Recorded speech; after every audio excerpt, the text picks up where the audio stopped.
Un jour, un chrétien témoignait par ses paroles: «Je crois au Seigneur depuis 22 ans.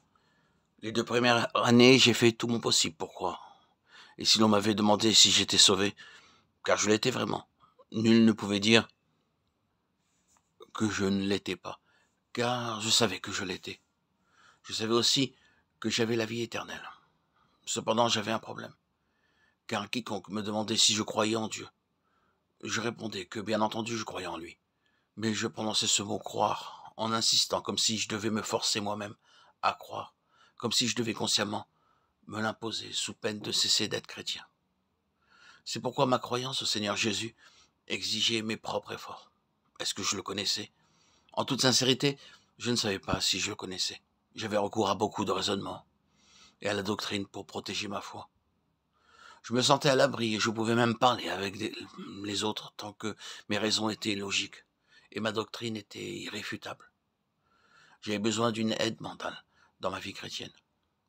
Mais aujourd'hui, je peux témoigner qu'il n'en est plus ainsi. Aujourd'hui, je peux dire que je connais mon Dieu. Je n'ai plus besoin d'avoir recours à une aide mentale pour avoir un appui. Je n'ai plus recours à des preuves externes pour protéger ma foi intérieure.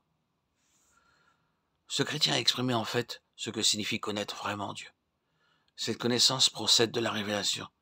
Ce n'est pas parce que la doctrine est juste, mais parce que vous le connaissez intérieurement par révélation. Cela est différent de la connaissance que vous avez eue aussitôt après avoir été sauvé.